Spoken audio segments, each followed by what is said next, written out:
Hello friends, Deepa की अतरंगी बातों की दुनिया में आप सबका एक बार फिर से स्वागत है।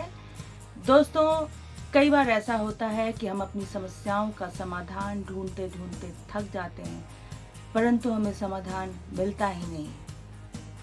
ऐसी परिस्थिति में हमें क्या करना चाहिए, आज इसी संदर्भ में मैं आपको एक कहानी सुनाऊंगी।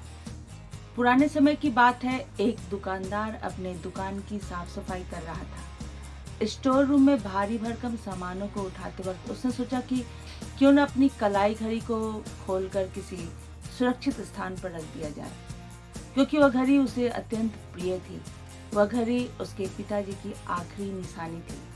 साफ सफाई करने के बाद जब उसे अपनी घड़ी का ख्याल आया तो उसने पाया कि उसने जिस स्थान पर रखा था वहां पर तो घड़ी है ही नहीं। वह अत्यंत परेशान हो उठा। वह फिर से सारे सामानों को हटाकर अपनी घड़ी ढूंढने लगा, परंतु वह असफल रहा। तभी उसने देखा कि उसकी दुकान के सामने कुछ बच्चे खेल रहे हैं, तो उसने सोचा कि क्यों ना इन बच्चों से मदद ली जाए। अब बच्चे भी उसकी दुकान में घुस गए और घड़ी ढूंढने लगे। ढूंढते ढूंढते दोपहर से शाम हो गई। बच्चे थक हार कर अपने घर चले गए। शाम से रात हो गई। अब दुकानदार बिल्कुल हताश और निराश हो चुका था। उसने अपने दुकान का शटर गिराया और दुकान के अंदर ही चुपचाप मायूस होकर बैठ गया। वह दुकानदार आंखें बंद करके सोचने लगा कि आखिर उसकी घड़ी गई तो कहाँ गई। तभी उसे घड़ी के टिक टिक की आवाज सुनाई दी। वह आवाज की दिशा में जब आगे बढ़ा तो उसने देखा कि चावल के बोरी के अंदर उसकी घड़ी गिरी हुई थी। उसने खुशी खुशी घड़ी को उठाया, अपनी कलाई पर बांधी और हंसता मुस्कुराता हुआ खुशी खुशी अपने घर की ओर निकल पड़ा। दोस्तों, घड़ी तो चावल की बोरी में काफी देर से पड़ी हुई होगी, परंतु आसपास के कोलाहल की वजह से वह घड़ी की टिक टिक की आवाज सुन ही नहीं पा रहा था।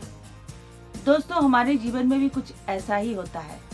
समस्याएं आती हैं और उसका समाधान हमारे पास ही होता है, परंतु हम अपने विचारों के कोलाहल की वजह से समस्या के सही समाधान तक पहुंच ही नहीं पाते। जी हाँ दोस्तों, आपने बिल्कुल सही सुना।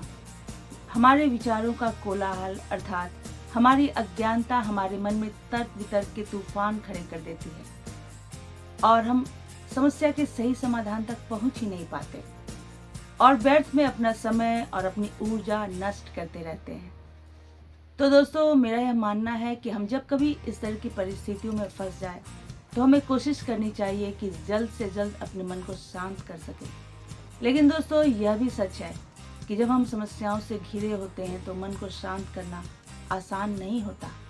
लेकिन इससे भी बड़ा सच यह है कि जब तक हम अपने मन को शांत नहीं करेंगे, हम समस्या के सही समाधान तक पहुंच ही नहीं पाएंगे। ऐसे ही कुछ अन्य तरंगी बातों के साथ मैं फिर से हाजिर होंगी। तब तक के लिए बाय बाय।